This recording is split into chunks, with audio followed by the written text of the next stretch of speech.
Especially Aaron.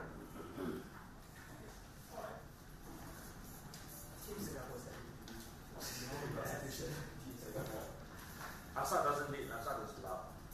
Sorry? Asad is loud.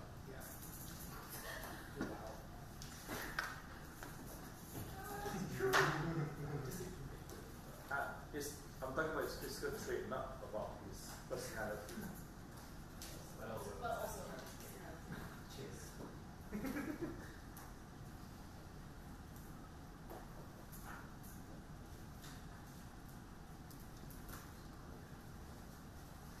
It's Singapore versus the north and south of the world.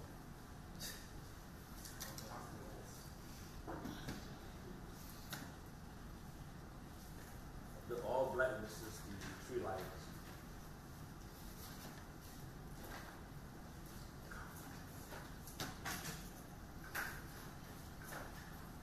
Okay. Right, everyone is ready. So welcome to round 6. Open government BPPA, open opposition Bishan, closing government Baxter, and closing opposition esoteric. Okay. So on the motion, this House believes that Supreme Court justices should adopt original meaning theories when interpreting constitutions.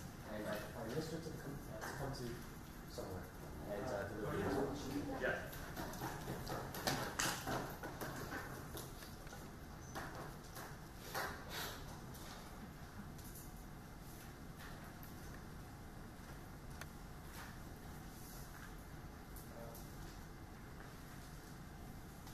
If judges are going to interpret a constitution in the context of the present time, the interpretation is going to change far too quickly for the constitution to have any valuable meaning. If human dignity is to be interpreted according to the modern concept of the time, it allows every single judge to decide what human dignity means, whether it means upholding religious freedom or whether it means upholding the freedoms of individuals' sexual orientation. Two things in the speech panel. One, why consistency in law is good and the 3 advantages that stem from consistency. And second, why originalism is more democratic as a principle and why we care about that principle. First thing then, why is consistency good? The first advantage is because that consistent law is fairer law.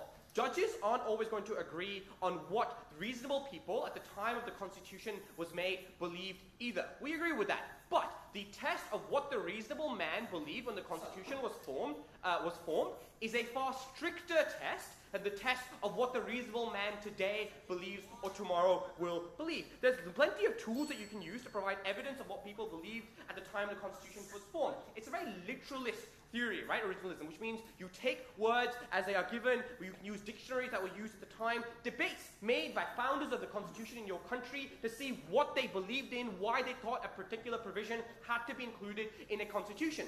That is, there's a limit. Is there clarification? No, cool. There's a fixed set of literature that you can refer to ascertain what the reasonable man believed in when the Constitution was passed, or what the founders thought. And there is a fixed range of reasonable assumptions that you can make about a Constitution according to that test. That is what your legal precedent is based on.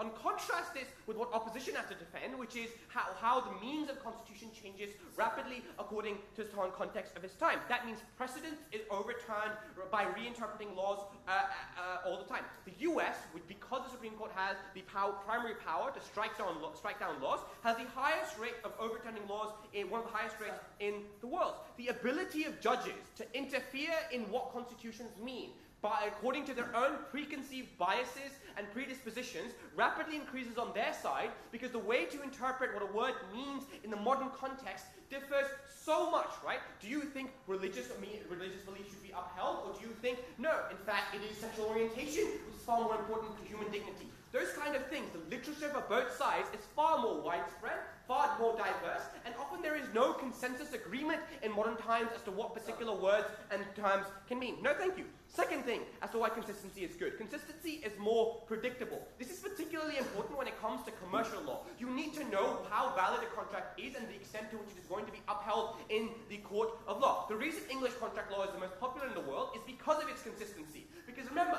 predictability is what leads to economic growth. Our example here, recently the Supreme Court of the US overturned precedent which said that if you are an online retailer which does not have a local office in a particular state, you do not have to pay taxes there. They overturned this, saying you have to now pay taxes in whichever state that you are doing online business in. That rapidly, that drastically overhauls the tax structure of hundreds of companies in the US, right? In a single day, because a high court judge was feeling like making economic policy, decided to make bankrupt a couple dozen companies and individuals because they can no longer overhaul their tax structure and their business was just designed in a very different day.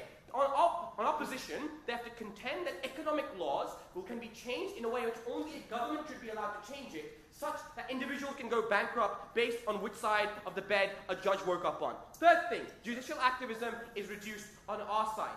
What laws mean today is not, it's always going to be inherently subjective on side opposition. A well-meaning judge will always want to do the fairest thing. But just because they are well-meaning does not mean they can leave their biases and predispositions and prejudices at the door of the courtroom. They can come in and still have their own, the way they were socialized, the way they believe things, right? An intuitive example here is how two different judges may perceive an African American to be. One individual may perceive that individual to be more likely to be a criminal or guilty, while someone else may think they're more likely to be a victim and an oppressed minority. That is the kind of bias that often affects even Supreme Court justices when it comes to individual cases, right? The greater the flexibility you have on side opposition in interpreting constitutions, the greater room for justices to interfere and make law as they wish it to be so. Before I go on to my second argument, closing, do you have a POI? Opening? The paradigmatic originalist decision is DCB Heller. Do you think that was a good decision? Is what, sorry? DCB Heller. Don't know what it is. Whatever. But I mean, yes. Okay, look. The point obviously is that there are some bad court decisions on our side. I mean, I give you 3 examples of bad court decisions on your side. You think they were good? Presumably not. Yes, there are going to be bad decisions on our side and on your side. But my first point about consistency was that it is fair because it is a limited way in which justices can interfere in and of themselves. But you know what? Fine. To what extent can you change constitutions on our side? Because that's the comparative, right? The comparative is not just originalism versus changing norms. It's originalism plus additional ways of altering and amending constitutions versus just letting judges do what they want. So the first principal point I'm going to make here is that constitutions are only as good as the system they are based on, right? Constitutions are a democratic way of safeguarding minority rights. But on their side, no matter who you think ought to decide what goes in a constitution, no matter what you think a constitution should be, you sure as hell don't think it is 9 random old justices who should get to make the decision of what goes into a constitution. But you do on their side. On our side, you change a constitution, no thank you, by either passing an amendment through Parliament, or you can have a referendum. They're going to come back and say it's impossible to change a constitution in the United States of America. True, but it's incredibly easy to change the constitution in the UK or in South Africa, where all you need is a 51% majority. So the ability to change constitution is on a spectrum. So that's going to be a wash either way, so they can't push that further. The thing about non-originalism of why it is principally wrong, regardless of the country it is based in, is because government gets its legitimacy from the people, not from justices. The government's laws should be based on what people believe, and it should respond to those changing beliefs, but in a way that reflects that through government changing, right? Which is why constitutions should be democratic. But crucially, the best case for the argument that we're going to get from the opposition is, you fix yourselves into this conservative social norm.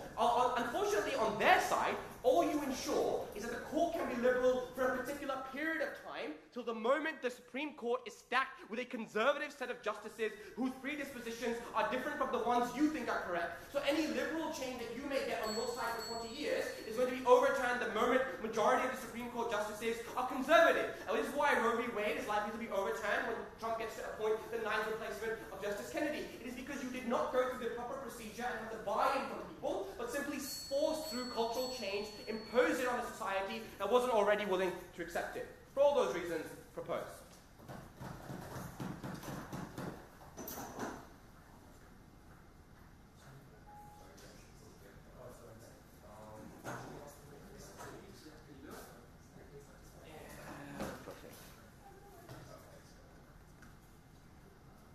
Right, thank you, Prime Minister, and from Leader of Opposition to respond.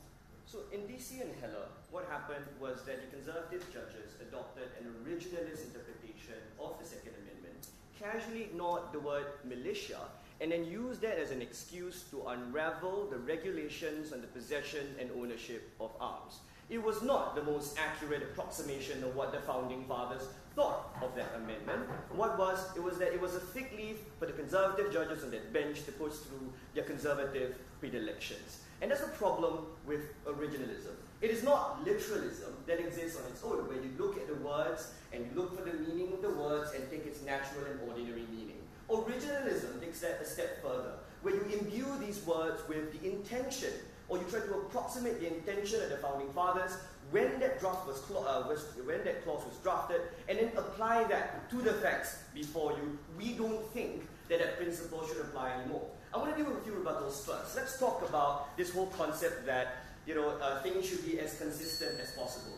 Look, under company law, okay, I just want to clarify this. The only reason why English contract law is so popular is because they colonized half the world. But apart from that, right, let's talk about the provisions under company law. Things like offer and consideration, offer and acceptance, things like consideration, are concepts that are relatively settled, that there is not much negotiation to be had with regards to those terms. When you're talking about things like human dignity, when you're talking about things like equality, when set in a context where swathes of people have not been considered human beings or have been precluded from the electoral process or been systematically disenfranchised, these are terms that are constantly in flux that have to be consistently and constantly clarified to the interpretation of the judges. But let's deal with another point here.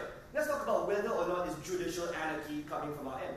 No, it's not. The very concept of things like stare decisis ensures that there is a level of consistency that goes on. But let's go beyond that, right? When the Supreme Court looks at the decision, it considers many other things. It looks at all the decisions that have been considered by judges in the district courts or the appellate courts below. It looks at things like the extent of the legal arguments forwarded by counsel representing each plaintiff at a point in time. It looks at things like facts forwarded by expert witnesses at a point in time. There are many restrictions that come into play that limit the kind of interpretation that can come through. That's the whole point. Because we also acknowledge that the judges don't want judicial anarchy to go through because it affects how people can regulate their conduct going forward. We don't think that stands. But let's tackle judicial activism as a concept.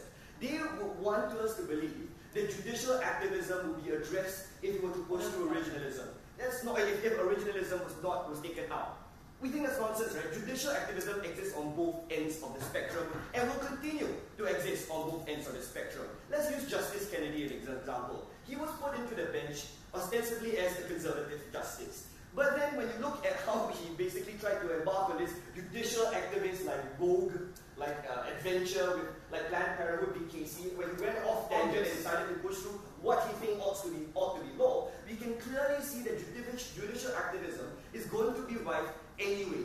Their policy does not address that. But at the very heart of it, we think consistency will be achieved even if you don't have originalism. Let's talk about why my substantives. Why exactly is this a deficient interpretive principle? It locks in the political arrangements at the point at which that particular article was drafted. It locks in the power structures and the biases of that given point in time.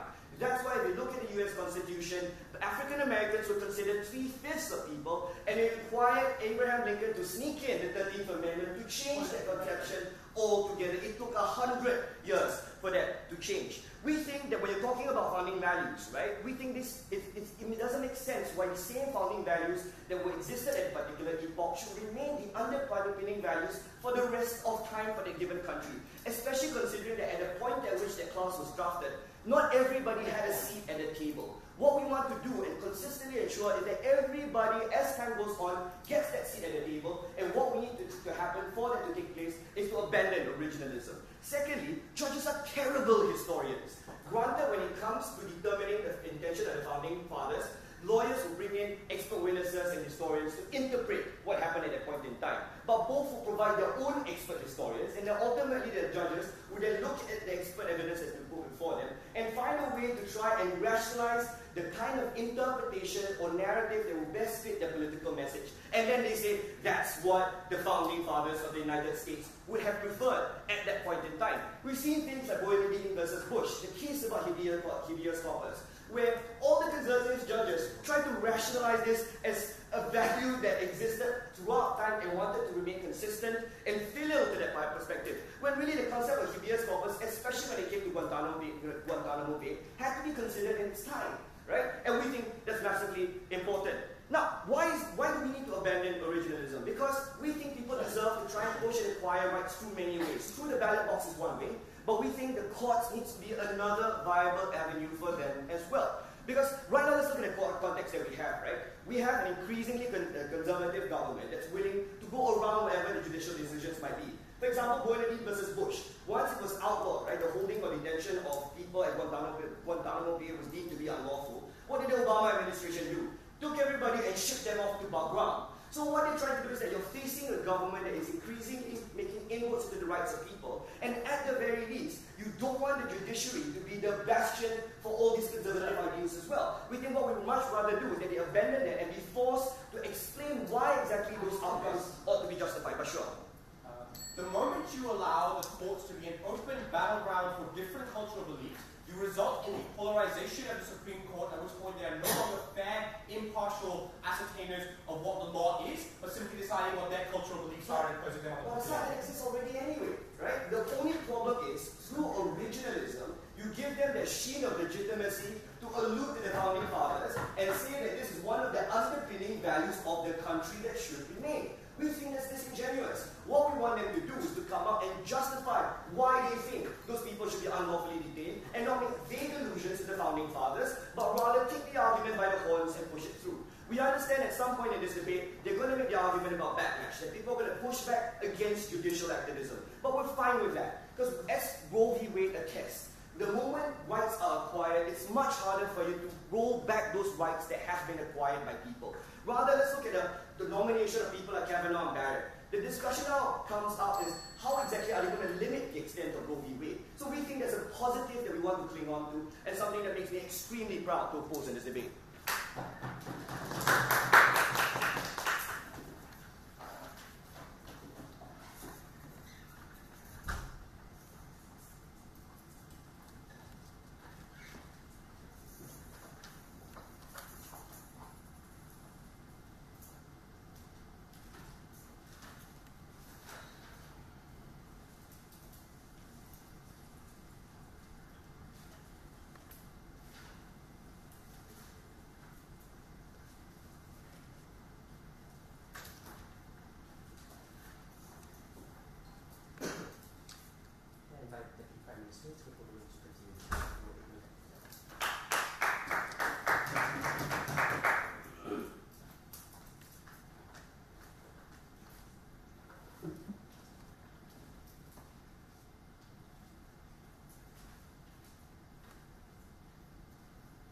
We could have an extremely boring debate in which we ask each other increasingly obnoxious KOIs about cases that the other side is unlikely to have heard of until I make up one that doesn't in fact exist and see how the opposition deal with that. But the reason that would be pointless is because this is not a debate until we find the most liberal case, the one that we all feel most comfortable with in terms of the outcome, and decide that that is the side that we support.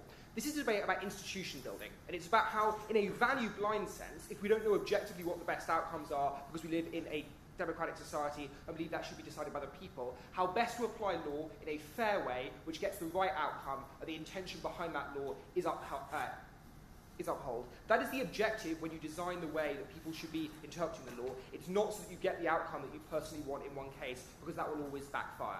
3 questions in this speech. Is originalism inherently conservative? Secondly, I'm going to ask the question about judicial activism, and finally on what gets a better constitution and better laws. Is originalism inherently conservatism? I think it's conservative in the best sense possible. It limits the role of the court because it upholds the principle of the separation of power, that the court should not be a primary law maker. Why is that crucial? It's firstly crucial because it prevents the abuse of power. It prevents people selected there non-democratically from usurping the functions of the democratic system.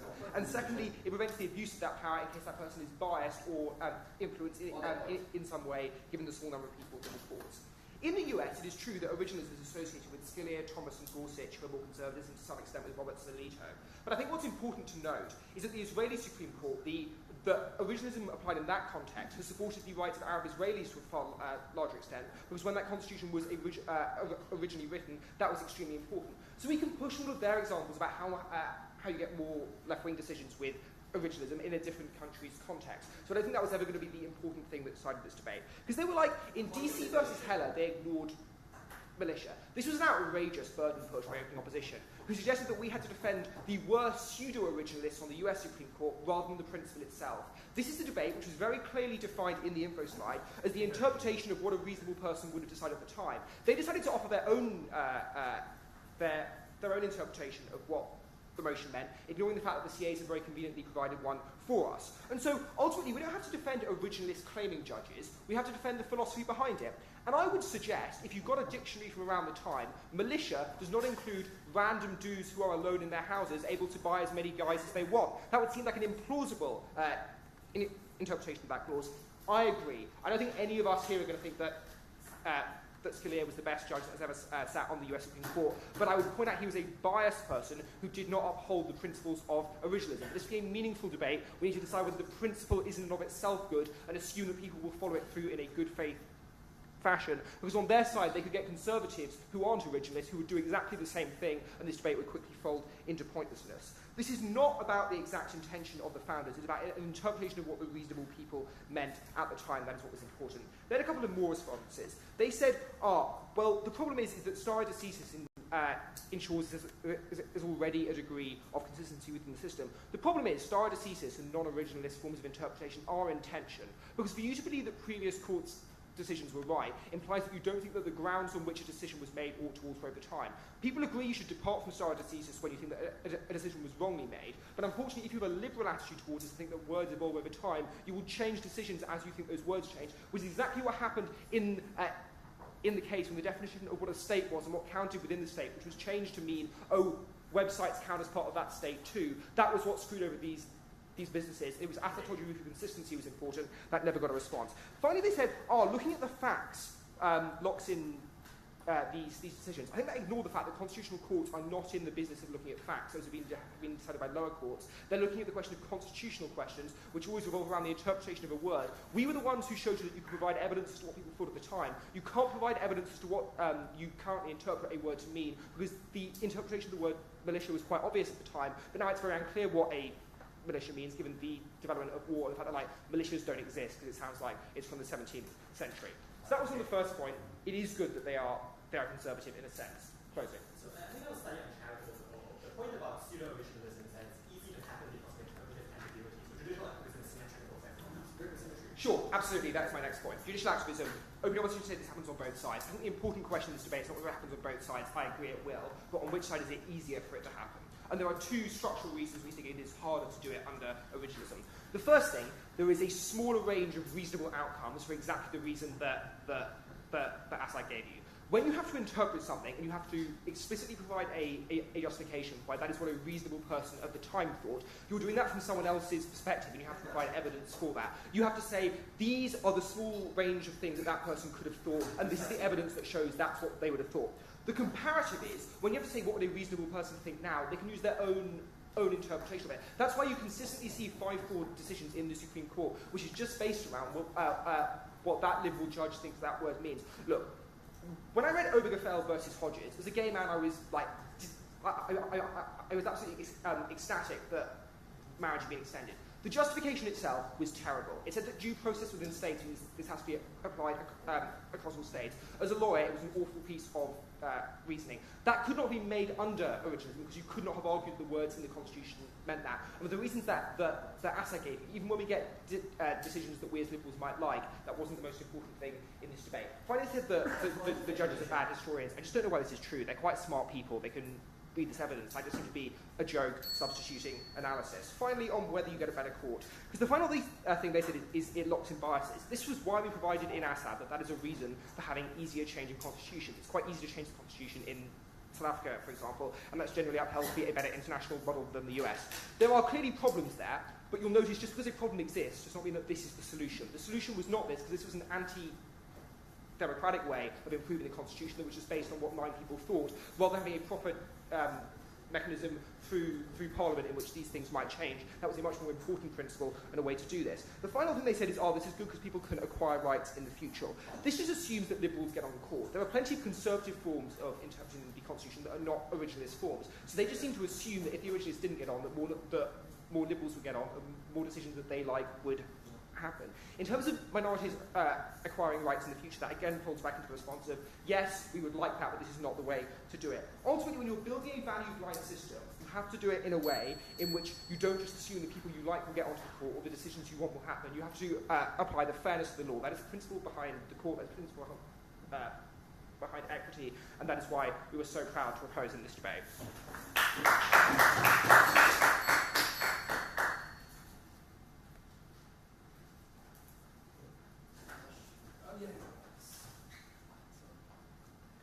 Do I need to use the mic? I'd rather not. Okay. Does he need the mic? Yeah, you guys can't be here. Okay. Just speak from there. Don't go near the mic. Okay. What they disdainfully term obnoxious use of examples is actually being grounded in facts, because they know that the weight of history is not on their side. They may be able to raise one or two instances where originalism led to half-decent outcomes. But historically speaking, when we talk about Dred Scott, that determined that African Americans are not fully human under the United States Constitution. We will deem all the decisions throughout American history that deem LGBT individuals to not have the right to be who they are. When we look at Heller v. BC, which led to the abolishment of all restrictions on handguns, historically speaking, originalism has always been a tool for the powerful to block the ability of groups to use either the democratic process or the court process to obtain rights for themselves. And whilst a living constitution may be messy, historically it led to Brown v. Board of Education. It led to the abolishment of Jim Crow. It led to the rise of gay marriage. Even if there are exceptions, the weight of history is not on their side. I'm going to look at three things. Firstly, legal theory. Is this good legal theory or not? Second, the democratic process and whether or not the alternative of how the Constitution should be democratic is a viable alternative. And thirdly, the idea of backlash and overturning good decisions. First and foremost, legal theory. Now, let's clarify once and for all. Right? A living constitution is not a judicial free-for-all. Some judges may abuse the process, but by and large, judges still have to follow legal formulae, build precedents, look at expert evidence, look at precedents from other jurisdictions in order to conceive and evolve the rights in a constitution. One example, right, the right to equality in the United States. When it was first conceived, it was merely in terms of citizenship. Jim Crow laws were still very much constitutional, and there was no intention to abolish Jim Crow laws. It took over 100 years for judicial precedents to build, to them to gradually find that the right to equality also means that separate but equal is also a bad thing. There is a judicial methodology behind this. It is not free for all. But we admit that things do get a bit political because we are talking about rights, and rights are nothing if not political. And that's where they are not sensitive to what Imran said, that originalism isn't some neutral avenue through which rights are entirely apolitical. It's just a means for people who are already in power, who are more involved in the establishment of the Constitution, to lock in their preferences for all time and make it virtually impossible for anyone else to get a seat at the table. And we don't think that a set of privileged, mostly men from a century ago should have the right to fetter the political rights and actions of future generations in such a way. To put it simply, historically, even if you look at India, oftentimes it's the privileged that rely on things like property rights in the Indian Constitution to prevent economic reforms by the Indira Gandhi government over and over again. So yes, they may raise a Hawan Barak, which is an exception even in the Israeli Supreme Court, where the Palestinians get virtually no rights under the Israeli Constitution. By and large, the chances are the powerful use originalism to their advantage, to which they then say we shouldn't politicize the court, ignoring the fact that even if we were to step away and give the court over to originalism, that does not mean that the powerful will step away. The powerful are always there. The powerful are always looking to appoint the next Scalia, the next Robert Bork, the next Gorsuch, in order to ensure that their policy preferences are written not just into law, but into the Constitution. Lastly, they've never engaged with what my other speaker, maybe later on, told you, that judges are eminently bad historians. If we are to view that judges cannot assess medical evidence and require expert evidence, the same applies to history. We would rather they adjudicate things like rights as opposed to reading historical texts and attempting to come to a conclusion based on absolutely no expertise whatsoever. So this idea that originalism is the best legal theory is fundamentally blinkered. Next, let's look at the next issue. They say that the democratic process is a preferable route and the Constitution should be democratic. That is fundamentally wrong. The Constitution is meant to be undemocratic. It is meant to fetter democratic action by ensuring that 55% of the population cannot take away the rights of the other 45%. And this is where my substantive comes into play. Maybe later, which is that the democratic process is a bad means through which underprivileged minorities can gain rights. Firstly, because it is principally wrong to ask an LGBT individual to go before the voters and say, look at me, I'm a human being, and you must treat me like a human being. A constitution should already treat that person like a human being to begin with, without them having to go before the voters. But secondly, oftentimes the democratic process is captured by the powerful, who have access to media, who have access to who do not have the same collective action problems that people who are poorer and less privileged will have, and therefore their preferences, even if they're in the minority, are often written into law.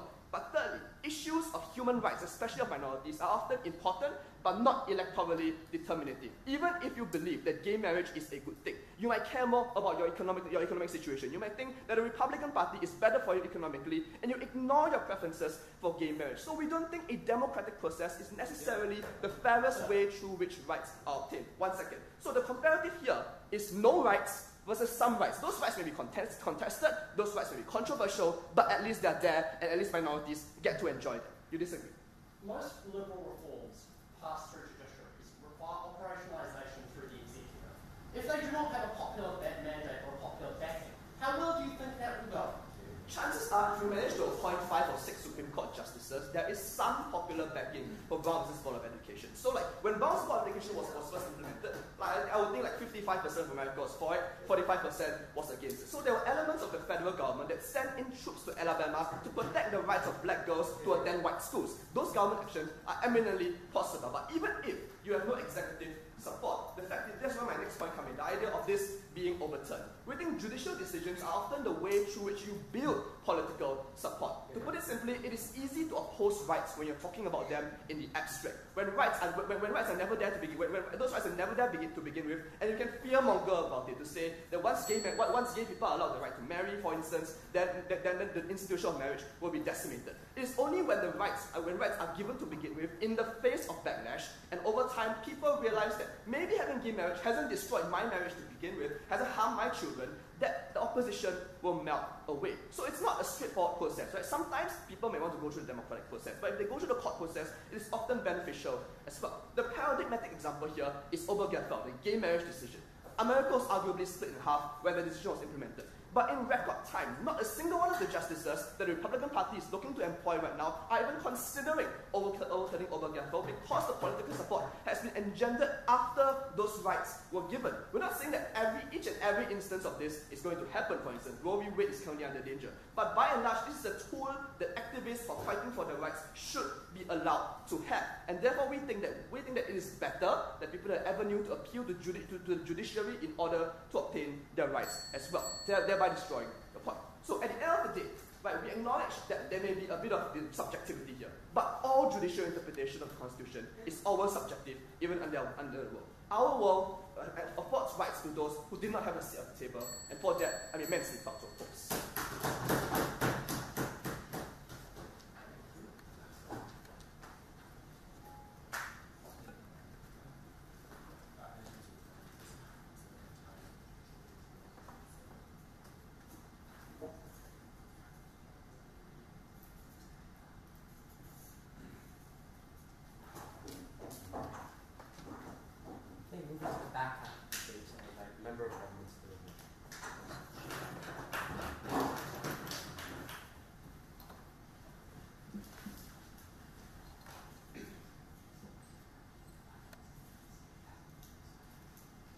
We know it's very popular debating to take the liberal case and run it hard, but we're going to do something quite remarkable in this debate and take an old school liberal approach. Because we're going to tell you that smaller, more accountable governments leads to governments that are more representative, that make longer lasting political change, and that ultimately uphold the rights of minorities. But before I do that, I just want to tidy up a few points in the opening half. And the first point I want to talk about is the reference to slavery by OO. Because they were like, it took so long to change the Constitution, like what if we had slavery earlier? Imagine what would have happened if the Supreme Court ruled in favour of slavery 100 years earlier, when not anyone in the North even supported getting rid of slavery. That would have led to the Civil War, except 100 years earlier with no support. What we tell you is that our methods might take time, but when they happen for good. And I'm going to talk about that more later. Second, they told us about this great judicial methodology, where judges take a very long time to piece together all the different puzzles from different decisions and come to a brand new meaning. We think that's just crap on stilts. Like, essentially, a judge is just going through a whole lot of decisions and like, yeah, everything's just evolving, like the text has just evolved so much over this time. You're not actually taking reference to what societal changes have happened. You're just taking the random reckons of politically appointed judges over time and then aggregating them to the outcome you actually want. And we think that given Trump has promised to replace Kennedy with someone who will overturn abortion law, we think that is exactly what they're going to say the same thing. A great judicial methodology. Yeah, right. More like a political appointment by Trump who's going to find someone who has the judicial methodology to get to where they want to go. That was not a good point in this debate. So, just one last point actually. They talked about the Bush electoral decision. Part of our case is that decisions are better respected when they are made by a non-politicized court. We think the problem is that a whole lot of social issues have been decided by courts, and they've come down on either liberal or conservative basis, which means no one has confidence in the Supreme Court. We think the Bush decision would have been way better in a world in which everyone accepted his, like, what happened in the votes in Florida had been done by a non-politicized court that just stuck to the letter of the law. We think that would have been accepted by Democrats and would have saved us a whole lot of heartache for 15 years as people questioned whether or not their president was basically a con artist. So why do we support smaller, more accountable government? Smaller, more accountable government is better. We think that what that does is it makes it closer to the people it represents and stops the overreach of the majority. So, what has happened? Historically, constitutions really restricted the rights of big governments, right? They said that we'll have a basic minimum for all the different states of whatever country you're talking about, whether it's the US or Australia, to come together and be joined by a government. And they put very strong restrictions on what the federal government could do. FDR in the US deliberately appointed judges who would overturn that position so we could massively grow the executive. He literally threatened judges to try and get his friends in Congress to fire them if they did not uphold the laws that he got his friends to sponsor. That led to the massive enlargement of central government and meant that local governments were really constrained. I've got a whole lot of reasons why this is a problem.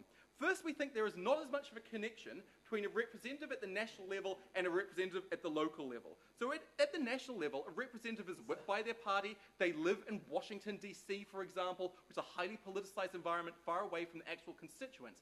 A local person lives with their community, and there are a lot more of them, right? We think it's unfair that Nebraska, which might have a rich and diverse set of voters, only gets 2 Senate seats, each of which are elected by the majority of voters in Nebraska, right? The problem is that when a law is decided, now since most laws are done at the federal level and not the state level, all of the liberal voters of Nebraska never get to submit on that law or have their say because that debate happens at a national level and only the majority gets that decision. We think that that makes laws unpalatable for the people who end up getting them and just stops them from being able to participate in the process. We also quickly remark here that Trumps and other populists like Strom Thurmond in the 1970s and 80s have promised to drain the swamp. We think there's been created an enormous amount of resentment towards federal government because people think it is out of touch. That wouldn't have happened if we had original decisions which stopped governments from getting big and was strong on like the rights of states to be limited to just the specified matters in the Constitution that the president could do. Second, we think that social policy is poorly decided by courts. A, because it's not connected to those people, but B, because it has no access to information. Opening opposition said, oh, you get all these great submissions from both sides on like all cost-benefit analysis. Exactly. You get 2 sets of submissions, both from people who are on opposite ends of the spectrum, and they get to carefully curate what the court hears. It would be far better if governments and everyone in society could comment on social issues, and we could get thousands of different perspectives, not the 2 cherry-picked by the particular litigants in one case. We think that's a terrible way to make laws. We think it leads to bad outcomes. Yeah. How would George Wallace and the racist Alabama government put into practice Brown v. Board of Education? Well, they did put it into practice, which is my next sentence, right? So when a judicial decision happens, my third mechanism, judicial decision happens, the state hates it. No one got to vote on it, and everyone resents the government. So what they do is they make the most ridiculous Jim Crow laws, which push the vote up way further than the general decision of the court. Because remember, the court can only say treat everyone fairly, but can't say how to do it in all circumstances, because it's not right in the legislation. So states deliberately push the boundary of what's acceptable until they get to a position where the court accepts it. And there is no cost on George Wallace to put the most horrific Jim Crow laws in place, because you can't, like, the Supreme Court can't actually sanction a government, right? So that's why we see issues like abortion, which happen when no one accepted it, get ridiculous regulations put in place in them, which makes it functionally impossible to get an abortion. And because there's been no political compromise that agrees that we can get an abortion in different states, people continuously enact them until they're struck down, which essentially undermines the purpose of them in the first place. For civil rights, we just point out that an originalist position never would have allowed things like stop and frisk under the unreasonable search and seizure laws. At first instance, those decisions were allowed because as our constitution understanding changed, they said, we've now allowed these things to fall in within reasonable stop, search and seizure. That never would have been allowed under an originalist position, which would have protected rights which unfairly harm minorities, because it's black people in urban areas that get harmed by stop and frisk. We think an originalist position would have upheld smaller government civil rights. Finally, majorities. We think it is terrible that executives are largely elected by majorities who tend to be middle class and white. That is how George Bush was elected. That is how Trump was elected. That's how everyone is elected. The people who implement the policies at a national level are middle class and white. And they don't implement policies in a way that helps black people or minorities. We think that wouldn't be true if, say, the state of North Carolina, which is predominantly black, or the city of Baltimore were passing its own laws regulating its own people. We might get things like divorce law a lot quicker. We got divorce law really quickly in those states and it spread. And we think that is the best way to implement those decisions where they're more connected to the people, in this case minorities, we're proud to propose.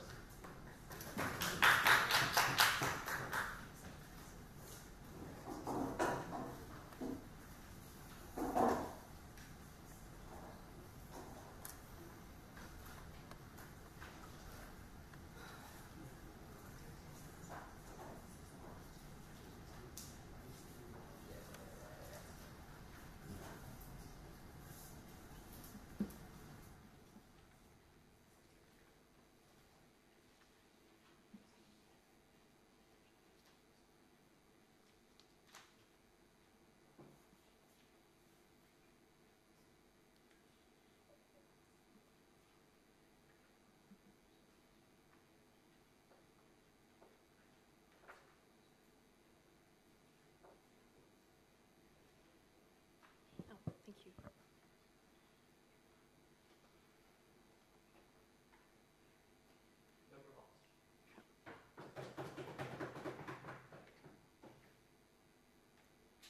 I think the people who wrote the constitutions are probably fairly well-meaning.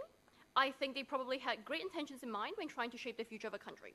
Unfortunately, countries tend to change and evolve, just as the people within them do, just as the mindsets of the people within them do. I'm going to be talking about an extension, democracies, constitutions, and the franchisement of individuals that will forever be left out of this process. A lot of the rebuttal to the government bench is going to be interwoven. Before that, just a few quick pieces of extraneous that I want to deal with. The first thing is what opening government says. They say, if the constitution and the originalist interpretations don't really agree with you, you can always change the constitution. It's very easy in places that are not the United States.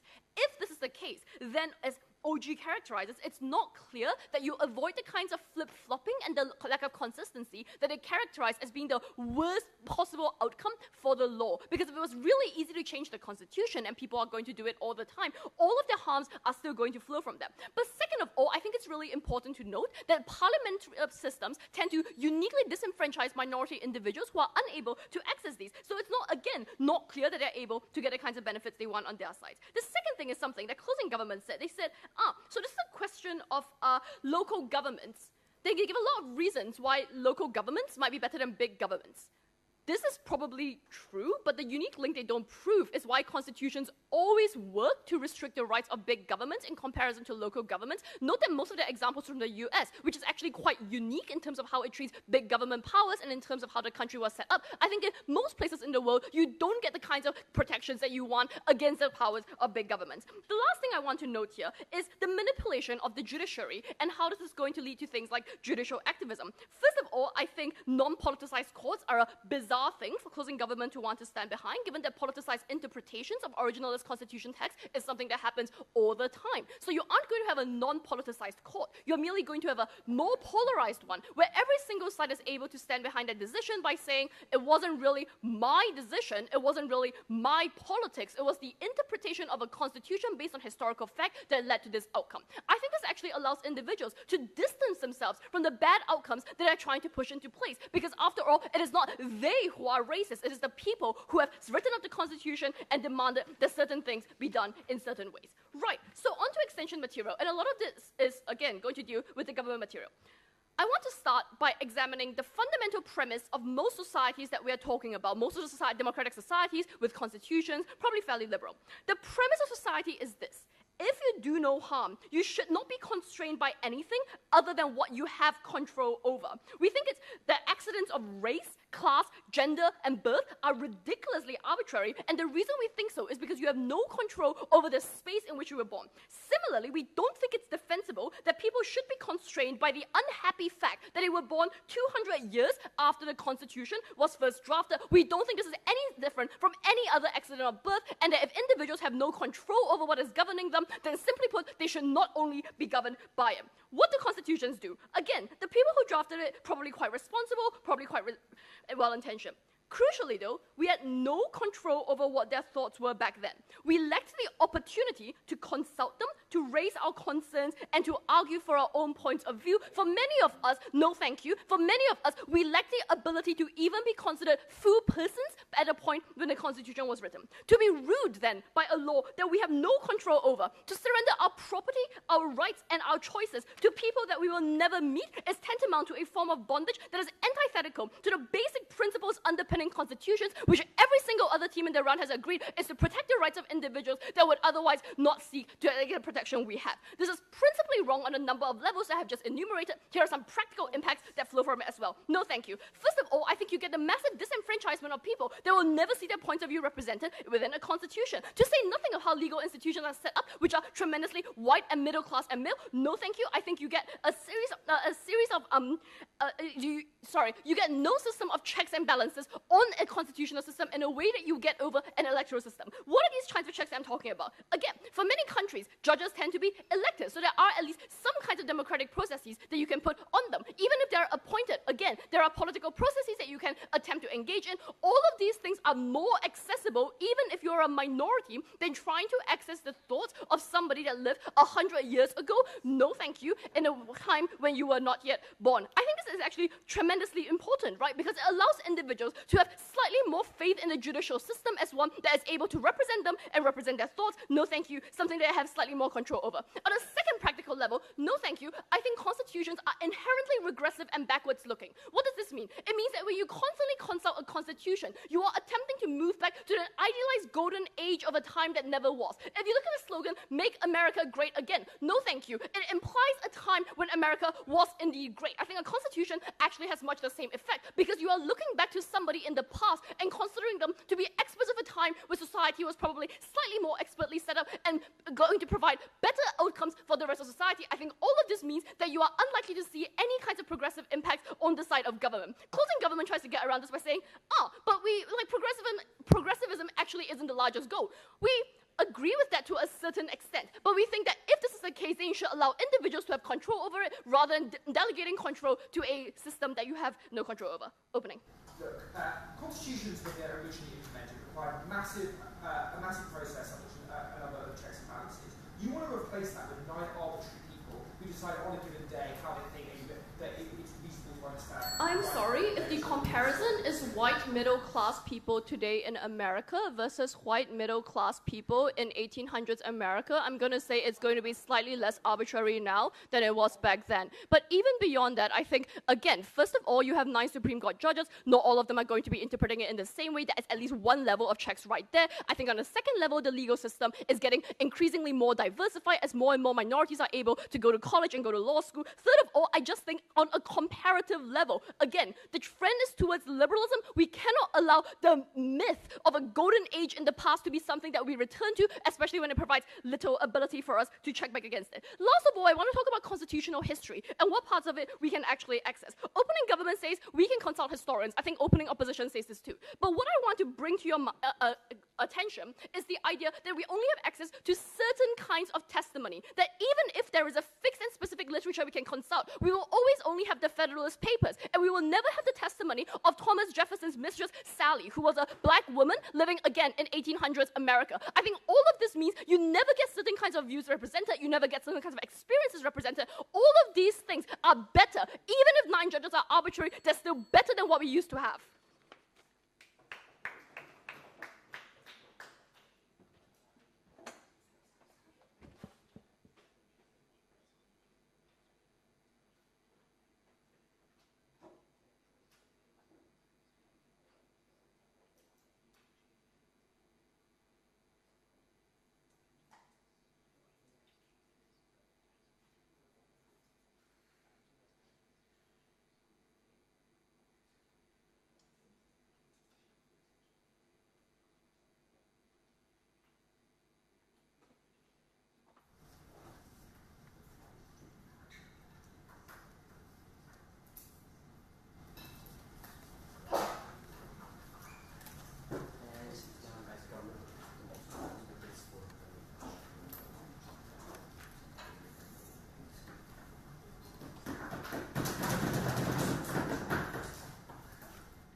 At the end of the debate, the major question that we have is how do we create enduring, positive social change and enhance the well-being of our society? And it's notable that the team in this debate that brought the material that best directly addressed that question was us. Because we said when you're asking about how to create positive social change, you need to analyse the state as an institution and ask how that institution will evolve over time within the constraints of the Constitution and how that Constitution is applied in practice. And we gave you considerable reasoning that was never addressed by our opposition as to why originalism will generally result in a smaller state with more clearly enumerated powers and more local decision-making, which is positive for social change. We also explained to you that the decision-making of a judiciary to intervene needs to have a popular mandate and legitimacy, because you don't want a backlash, but you also want the operationalisation of that change to be done in a way that isn't toxic and corrodes that change, while locking in a sense that the battle has already been won. Again, material that Josh gave you that wasn't responded to by that side of the House. So my whip is going to be relatively straightforward. I'm going to talk about firstly the opening half and the bickering backwards and forwards about are there good judges, are they bad judges, how do you do it, is it possible to do it well, and clean that up relatively straightforwardly. Then I'm going to talk about the manner and nature of the state and how that changes dramatically when you have an originalist interpretation presiding over your constitution, and why that is highly beneficial for the actors that have been discussed in this debate.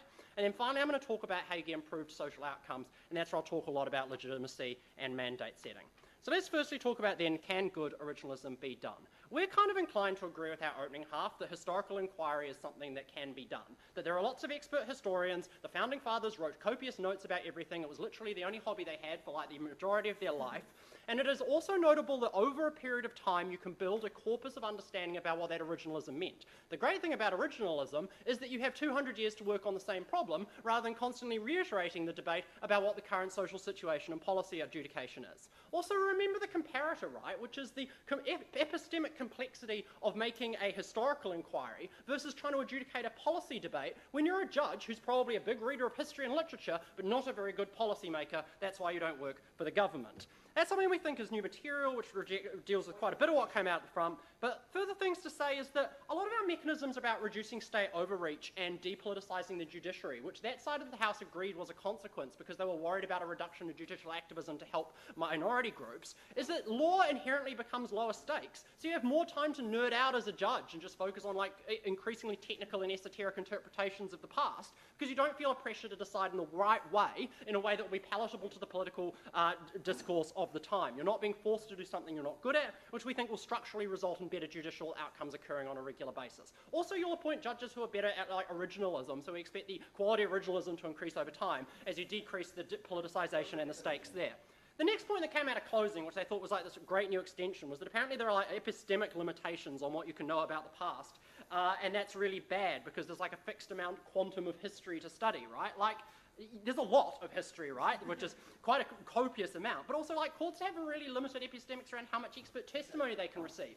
And Josh gave you analysis that wasn't responded to, that they received two very slanted interpretations of policy issues rather than like a robust and technical interpretation of the historiography, which we think is more likely to occur when it's like judges always have epistemic limitations, right? But we think a narrower historical inquiry is more likely to be able to be engaged with by judges. They were then like, it's backwards looking inherently. We're like, yes, that's what we like. We like the fact that the constitution and tradition and a shared understanding of the nature of enumerated powers within our state does look backwards. That's what causes it to have legitimacy and buy-in from the people. That was extension material that I'll cover later on. And the final thing they said is that it's just wrong ethically for you to be bound by law you had no role in shaping. Like, heaven forbid that the activist court makes a judgment that stands for 100 years and is never revisited, which seems to have roughly the same problem that they pointed to, which is that precedents can also stay around for like 300, 400 years, and you don't have much say and influence over them, right? Also, like, all legislation, once it's more than like 20 years old, a significant portion of your population won't have been born when it was passed. So this point, while clever, I think was ultimately futile in being a useful way of adjudicating this debate. Right. Yes. How do you remove politics from originalism? Well, because like originalism essentially is going to be, well, firstly your side accepted it would be depoliticized because you're worried about a reduction in judicial activism, right? But the second thing is also like originalism will have fewer opportunities to make arguments that things should be changed, right? It will be a narrower, fixed conception of the role of the state. And that means there's no point in having highly politicized judiciaries where you fight over those interpretations because there'll be fewer cases brought and basically people will recognize it's not a valuable avenue to be enacting social and cultural change, which we think was a benefit, right? And that's where the clash in this debate takes place. We accepted that there might be a reduction in judicial activism, but we thought it was a benefit because it was more sustainable change when it did occur. Right, now let's talk about the fact that the material that we brought that we didn't really receive a response to. So we said that obviously you're going to have a greater continuity and coherence over time in your government, which will build a popular mandate and cause people to have more confidence and trust in the institution of the judiciary when it makes decisions. That means they're more likely to avoid politicising that institution because they don't see it as a battleground for the day-to-day politics. You separate politics from the question of appointing of the judiciary, which we think is a really positive and proactive step to take. But you also have a government with more clearly enumerated powers that are more closely connected to the text of the Constitution.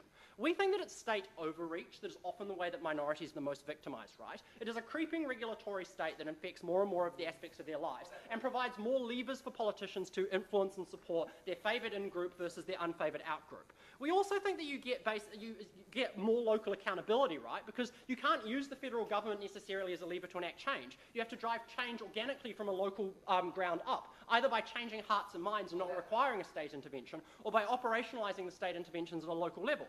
That's why it's interesting that divorce law changed, right? Because there was no like judicial decision to enact changes to divorce law, but there was an organic changes that happened at the local state level that then catalysed an observation that in fact the world was pretty fine when that happened, and that was something that goes on.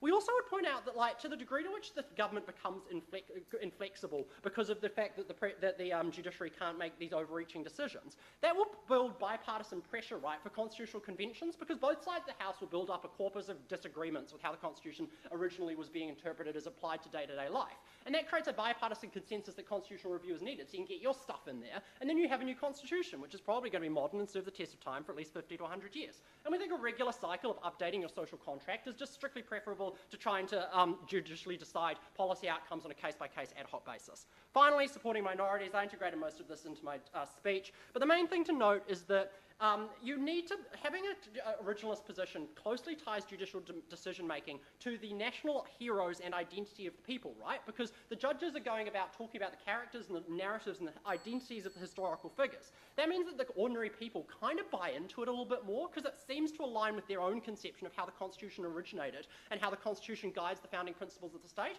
We think that is a huge lever to drive legitimacy and mandate for this court, and that's something we think is a new contribution that should not be ignored. For all of those reasons, very proud to propose.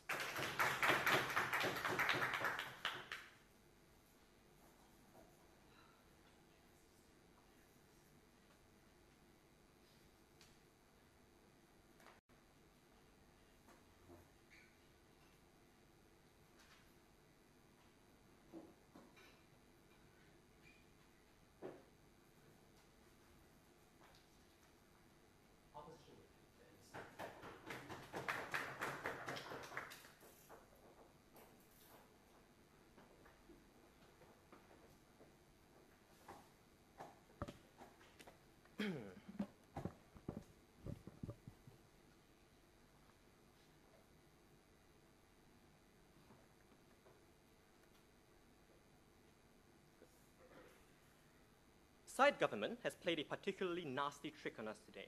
The key motivation for their case is in the words, 9 judges appointed for partisan political interests. I'm going to point out that the United States of America is not the only country in the world with a Supreme Court or a constitution. What they have identified is a specific flaw in one specific country's method of selecting judges, not a structural flaw in what the judge then goes on to do that's Anglo-centric in their case's focus. I'm going to look at 2 points in this speech. Firstly, I want to take out the closing government extension about governmental overreach. Second, I'm going to look at consistency and fairness, dealing largely with opening gov. So what do we have on closing gov in terms of overreach? There's 2 premises to this argument. The first premise is that constitutions enshrine small government. I'd like to point out, once again, this is an extraordinarily US-centric claim. It is true that some countries create constitutions that are built on principles of freedom, like a post-American revolutionary situation. Some countries build constitutions founded on the protection of stability. For example, many post-conflict states like Rwanda enshrine fairly wide-reaching government powers in order to preserve the protection of stability in those countries. So this first premise is just factually false, no thank you, in the majority of countries that aren't the United States of America. The second premise to this argument is, well, small government is healthier for politics because it means you feel more connected to politics. It means you're represented as a locality better than in the other case. Right. I wonder how, in that situation, we would be able to pass policies that say aimed at redistributing wealth away from richer localities, which requires a certain amount of governmental overreach. The point is not that we think progressivism is correct, therefore everything that's progressive is the right sort of policy. The point is that constitutions are often enshrined to protect the power interests of whoever was at the top of the hierarchy, including wealthy people who wanted their localities protected from that sort of redistributive action. Which really brings us to the second question then, about, broadly speaking, consistency and fairness, and which side does better on that front. But again, let's just point out that on both of those premises, that CG extension is false. Not true in the majority of cases, it's small government. Even if it's small government, that's not a priori a good thing. Okay, consistency and fairness. The key motivation in opening government is that, it was the question they asked in the PM speech. What gives judges the right to decide what dignity is? Our question is, what gives people living hundreds of years ago the right to decide what dignity is? The principal claim we submit in closing opposition is that constitutions have normative power over our lives, over the lives of current living people. Judicial decisions made with respect to them license the state to use violence, to take property, to limit freedom. There is a requirement that we have power over who gets to decide what constitutes dignity in that situation. So that responds to the question, what gives judges the right? We think judges don't, in the majority of cases, decide whimsically. They're not all like political appointees for narrowly partisan reasons. Firstly, note that even in cases where they are appointed, it's not like we have no control over the political process that appoints them, right? Like, even if, your intuition that the US stacks the courts, if we democratically elect a Republican government that then chooses a justice who is conservative-leaning, that is a reflection of what people have nominated for via political process. But also, as Enting points out, in the vast majority of cases, this just isn't how judicial appointments work. In some cases, there are appointments that are made on meritocratic bases rather than for partisan interests. In some cases, there are direct elections that people have which give them control. So broadly speaking, this claim is false. Again, the question is, what gives people from hundreds of years ago that power to make choices for us? That is the principal threshold this prop must make, why our forebears should have power over our lives. What are the justifications we have from OG? 3 justifications. First, they say, consistency is fairness. Okay. Because of literalism, because there's a smaller range of reasonable interpretations. 2 responses. Number 1, we need to ask an important question. Why is it the case that there is a smaller range of reasonable interpretations? Because, as Enting tells you, the key problem with historiography is the limited historical perspectives we have access to that skew in favor of privilege. The response from closing gov was the assertion, well, it's a twofold assertion, really. It was mostly a dismissal.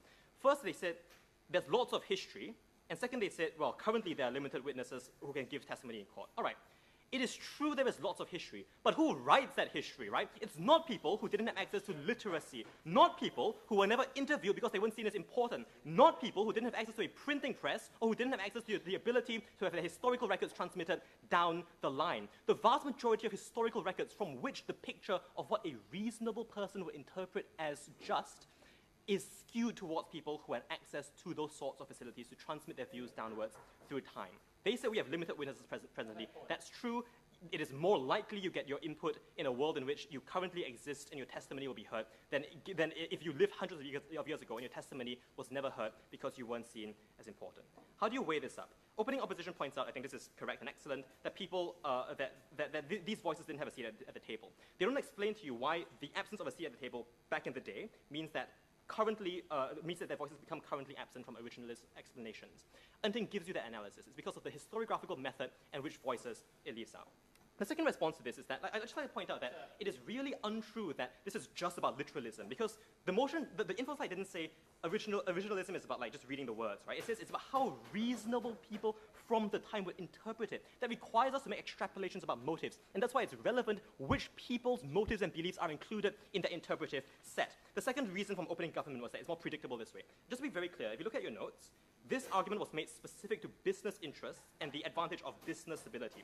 Can I point out, this is the worst context for the opening government case, because the face of 21st century capitalism is radically different from how it looked 200 years ago. So like, it's a good thing for business law to evolve to accommodate that. This is just a silly context for the case to be situated in. Third, they said it's about judicial activism. Okay, activism is symmetric on both sides, given the interpretive leeway judges have. I'll take opening in a second. We think the problem, activism is worse on their side because of the veneer of legitimacy you get when you can abdicate moral responsibility. If you say, if you want to pass it, I'll take you in a moment, if you want to interpret anti-discrimination law as extending to bathroom bills or not, that means that you now have the ability to say, but it's not my moral responsibility, it's what the founding fathers thought was true or false. Yeah, go on, Asad. Making a constitution is a key form of nation building. You need all groups, or as many as possible, to buy into it. This means constitutions aggregate protections for groups better than random judges appointed for large groups. Thank you. That's false. They aggregate preferences of a specific class of people who were dominant hundreds of years ago. Okay, the final argument we get, I think this is an interesting pushback from the Gov bench, is that we need public buy-in for a law to be enforceable or to have lasting power. Two responses. Number one, that assumes laws don't have signaling power and can't set the agenda for the future, right? As opening opposition points out, or sometimes we just need to enforce the law, like we need to enforce our constitutional changes using the arms of the state. Over time, it becomes normalized as a practice. But secondly, this is very important. They are right that public enfranchisement and buy-in is critical to make law function. Enting explains to you why this disenfranchises large portions of the population. Countries change, demographics change, people immigrate and people emigrate. Originalism licenses backward-looking attitudes that say, you're not really American. That's not what our founding fathers thought Americanism was. That leads to the precise disenfranchisement that diminishes the power of the law to enact its normative force over us, and it makes that law stop being just. Very happy to stand in opposition.